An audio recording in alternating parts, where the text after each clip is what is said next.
ये है दिल्ली दर्पण।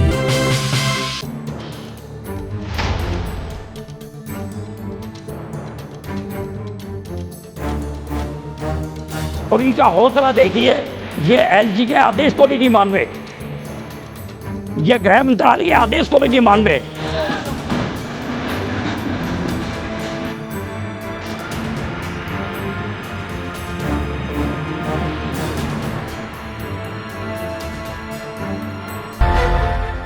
नमस्कार, दिल्ली दर्पण टीवी देख रहे हैं आप। मैं हूं आपके साथ पुनीत गुप्ता।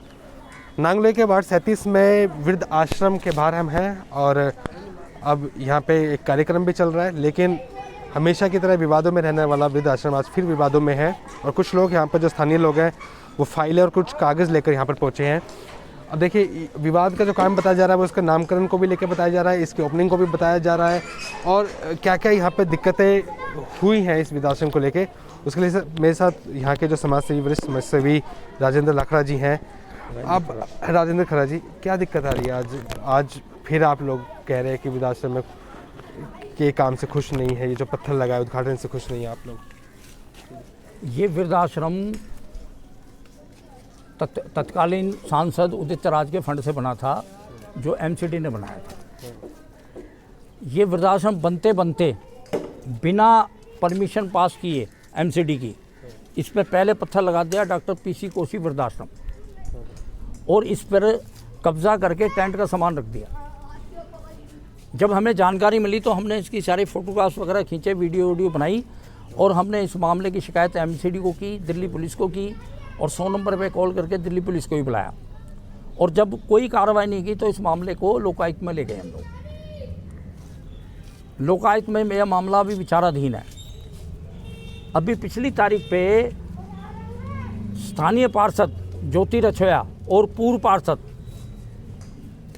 भूमि रछोया ने एक एफिडेविट देके शपथ पत्र में ये कहा कि ये जो वृद्धाश्रम है ये अटल बिहारी वाजपेयी के नाम से है। इन्होंने बिना किसी की सहमति और लोकायुक्त के विचाराधीन मामले होते हुए वो पीसी कौशिक का पत्थर हटा के अटल बिहारी वाजपेयी का पत्थर लगा दिया। और आज इन्होंने नया खेल खेला है कि श्री कृष्ण जन्माष्टमी सेवा केंद्र पत्थर लगा दिया इन्होंने।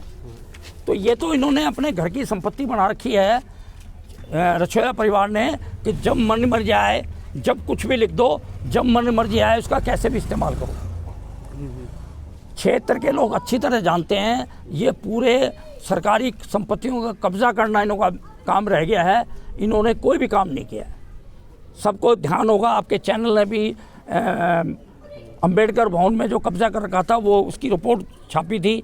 बाद में वो 6 दुकानें तोड़कर उसको कब्जे को मुक्त कराया गया। रेगर चौपाल प्रमाण है इसका, सामने कब्जा कर रखा था वो, न्याय मतलब एसडीएम के अहदे से वो भी खाली कराया गया, इसको खाली कराया गया। तो ये इस तरह से ये लोग हैं कि जो सरकारी संपत्तियां हैं इसको किसी अपने पर्सनल यूज के लिए इस्तेमाल करो। और आज दिल्ली में पूरी जगह लॉकडाउन लगा हुआ है, किसी भी तरह के कार्यक्रम करने से बिल्कुल मनाही है। और 2 दिन का पूरा बंद होता है, वीकेंड एंड में, शनिवार इतवार को सब बंद होता है। उसके बाद भी इनकी बेशर्मी देखिए आप, और इनका हौसला देखिए, ये एलजी के आदेश को भी नहीं मान रहे, ये गृह मंत्रालय के आदेश को भी नहीं मान रहे। और इन्होंने यहाँ पब्लिक बुला के एक कार्यक्रम किया, 23 जनवरी लिखा हुआ ये कार्यक्रम, ये देखिए बोर्ड लगाया। ये मुझे समझ में नहीं आता इसको परमिशन कैसे दी। और ये बिना परमिशन के अगर सारे काम कर रहा है तो इस पर अंकुश क्यों नहीं है? क्षेत्र की जनता पहले इसके पेंशन घोटाले को झेल चुकी है, फर्जी नामांकन के मामले में इसकी चार्जशीट दाखिल हो चुकी है, लेकिन इसको पता नहीं। और मुझे तो ये तरस आ रहा है आम आदमी की पार्टी के ऊपर। ये सुनने में आ रहा है कि आम आदमी पार्टी से चैलेंज करता है ये कि मैं 2 करोड़ में आम आदमी की टिकट ले आऊंगा। तो मैं केजरीवाल से खासकर पूछना चाहता हूं कि क्या ऐसे भ्रष्ट लोगों को जो है ये अपनी आदमी की आम आदमी पार्टी का टिकट देंगे क्या ये? और ये अगर आम आदमी पार्टी का टिकट ऐसे भ्रष्ट लोगों को दिया जाएगा तो केजरीवाल की क्या इमेज रहेगी? जो केजरीवाल जिसको पूरी दिल्ली ईमानदारी का प्रतीक मानती है, आज वो केजरीवाल अगर इसको अपनी पार्टी में शामिल कर लेता है तो क्षेत्र की जनता केजरीवाल को भी सबक सिखाएगी। नहीं तो दिक्कत किस चीज़ से आपको, इसके नामकरण को लेकर दिक्कत है या फिर इसमें काम नहीं हो पा रहा है उस चीज़ को लेकर दिक्कत है, या फिर आज जो कार्यक्रम है उसको लेकर क्या है? हमारी दिक्कतें केवल ये हैं, जो सरकारी संपत्ति सरकारी फंड से बनी है उसका सरकार हित में उपयोग किया जाना चाहिए।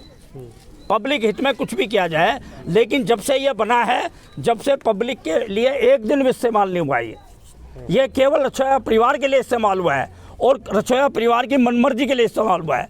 आज ये अगर मान लो ये कुछ लोग हैं, ये जितने भी बोर्ड में लगे हैं, अगर एक आदमी भी आया तो बता दो, लेकिन उनका नाम का इस्तेमाल करके लोगों को डराने का काम करता है ये। तो हमें यह है कि ये सरकार ने एमसीडी से मेरा सवाल है, ये 3-3 नाम इनको क्यों पास कर दिए, और अगर प्रयास नहीं किए तो इसके ऊपर कार्रवाई क्यों नहीं होती है? क्या ये श्री कृष्ण जन्मभूमि ये पास हो गया तो इसका मतलब अटल बिहारी वाजपेयी जो है बिना पास हुए नाम पत्थर लगाता? तो एमसीडी ऐसे लोगों के पास कार्रवाई क्यों नहीं करती है? ठीक है, विष्णु जी भी मेरे साथ है। इसका नाम पहले बताया जा रहा है कि अटल बिहारी जी के नाम पे किया गया था और आज दूसरा नाम, प्रोसेस भी तो होता होगा ना कुछ एमसीडी में नाम चेंज करने को लेकर, लगता है कि वो फॉलो हुआ है या फिर क्या?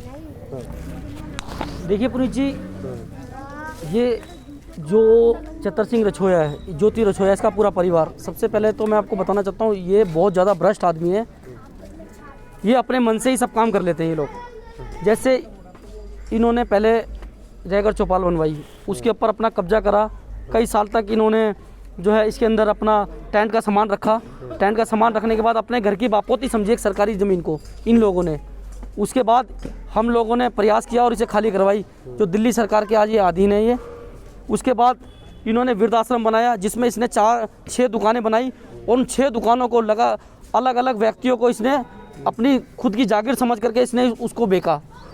भाई इसने सरकारी संपत्ति को बेचा किस तरीके से, और ये एमसीडी जो है आँख मूंद के क्यों बैठी हुई थी एमसीडी, और क्या दिल्ली पुलिस अपना काम क्यों नहीं कर रही थी इस विषय पे? पहली बात तो ये है। और दूसरी बात, अब ये वृद्ध आश्रम बना है, ये वृद्ध आश्रम जो हमारे पहले एमपी थे यहाँ के श्री उदित राज जी, उनके फंड से ये बना था। उसके बाद इसका नाम रखा गया डॉक्टर पीसी कौशिक वृद्ध आश्रम, जो कि इसने अपने मन से रखा या इसने, मुझे नहीं पता, इसने पत्थर लगाया यहाँ पर डॉक्टर पीसी कौशिक। क्यों? क्योंकि ये जो है पंडितों के वोट लुभाने के लिए इसने डॉक्टर पीसी कौशिक का इधर नाम रखा। उसके बाद ये बीजेपी के अंदर आया तो बीजेपी के अंदर इसने क्या करा, इसने इसका नाम रखा श्री अटल बिहारी वाजपेयी जी वृद्धाश्रम। उसके बाद अब जब इसको हमारी बीजेपी से इसको निकाल दिया गया, 6 साल के लिए निष्कासित किया गया, इसके यही कारनामे देखते हुए भारतीय जनता पार्टी ने इसको बाहर का रास्ता दिखाया अपनी पार्टी से। उसके बाद इसने सोचा कि मैं कैसे किस पार्टी के अंदर जाकर के अपना वो करूं, तो इसके लिए इसने क्या करा, आज जो है 23 तारीख को हमारे श्री गंगा बिशन जी हैं, जो अपने क्या नाम है इनका, सुशील गुप्ता जी जो हैं, इनके बड़े भाई हैं गंगा बिशन जी, इनको लुभाने के लिए किसी तरीके से आम आदमी पार्टी में अपनी एंट्री करूं। देखिए मैं आपको सफाई बात बताता हूं, ये जो चतर सिंह रछोया है ये बहुत ज़्यादा भ्रष्ट आदमी है, और दूसरे ये लुभा करके ये सोचता है मैं आम आदमी पार्टी से टिक ले आऊँगा। वो तो पता ही है कि आम आदमी जो है सीधी सीधी बिकाऊ पार्टी है, उसका काम ये है ये पैसे लेकर, जिस तरीके से सुशील गुप्ता जी को इन्होंने पैसे लेकर के इन्होंने सांसद बनाया दिल्ली का जो राज्यसभा से, इसी तरीके से चतर सिंह भी यही चाहता है कि मुझे भी पैसे दे करके ये टिकट लेके आऊँ मैं, और मैं सीधा जाऊँ और वहाँ से टिकट लूँ मैं। इसके लिए ये लुभा रहा है और इसीलिए इसने ये काम किया है। आज जो है इसने ये पत्थर लगाया, मुझे नहीं पता ये एमसीडी में पास हुआ या नहीं हुआ, इसकी भी मैं इंक्वायरी करवाऊंगा जिस तरीके से काम कर रहा है। और आज पूरी दिल्ली जब बंद होने के बाद, जब शनिवार इतवार का जब लॉकडाउन है पूरी दिल्ली में, लोग घर से नहीं निकल सकते, इतनी ऐसी परिस्थिति कोविड जैसी परिस्थिति के अंदर ये व्यक्ति इतना वो हो गया कि ये खुद 100, 200, 300 आदमी लेकर के इस वृद्ध आश्रम के अंदर ये कार्यक्रम कर रहा है। और कार्यक्रम इसने किया कैसे, कोविड का इसे कोई डर नहीं, इसने बिल्कुल जो है कानून की धज्जियां उड़ाते हुए ये व्यक्ति, मैं सरकार से मांग करता हूं कि इसको जो है कड़ी से कड़ी सजा होनी चाहिए, और इसके ऊपर जो जितने भी मुकदमे चल रहे हैं उसके ऊपर इसको उठा करके तो जेल में बंद करना चाहिए ऐसे व्यक्ति को। ठीक है, अभी वृद्धाश्रम चालू है क्या ये? मैं पैसे नहीं, कुछ नहीं है। अभी ये क्या है कि दिल्ली नगर निगम सामुदायिक केंद्र के देखरेख में ये है, और ये इनको ड्रामा कर रहे हैं कि ये जो है ना किसी संस्था को हैंड ओवर किया जाए, जबकि मतलब जो है ना, मुझे ये लगता है अभी कोई भी कागजी कार्रवाई पूरी तरह से पूर्ण नहीं हुई। अब यहाँ पे देखिए जो ज्योति रछोइया है वो भी यहाँ से निकली हैं अभी, और चतर सिंह रछोइया भी यहाँ पे से निकले हैं। प्रोग्राम जो है वो यहाँ से ख़त्म करने के बाद अब लोगों का, यहाँ के जो स्थानीय लोग हैं उनका विरोध यही है कि पहली बात तो ये जो वृद्धाश्रम है जिस पर्पस के लिए बनाया गया था वो पूरा नहीं हो पाया, वो इस्तेमाल में नहीं हो पा रहा है। इसके बाद इसके नामकरण को लेकर विवाद हो रहा है, और आज कोविड के टाइम पे जो कार्यक्रम हो रहा है उसको भी लेके यहाँ के जो लोग हैं वो नाराज़ हैं। तो यहाँ पे सारे के सारे लोग इकट्ठे हैं इस चीज़ को लेकर कि जो वृद्धाश्रम है जिस पर्पस के लिए इसकी नींव रखी गई थी वो उस पर्पस इसका पूरा होना चाहिए। जो नाम इस पर पहले सोचा गया था या फिर जिस नाम से समर्पित ये किया गया था अटल बिहारी वाजपेयी जी को, वो नाम इसको मिलना चाहिए। अब इसमें क्या आगे होता है वो हम आपको जरूर बताएंगे। आप देखते रहिए दिल्ली दर्पण टीवी। लेटेस्ट खबरों के लिए सब्सक्राइब करें हमारा YouTube चैनल या फिर लॉग ऑन करें www.delhidarpantv.com। खबरों की कवरेज और विज्ञापनों के लिए संपर्क करें इस नंबर पर।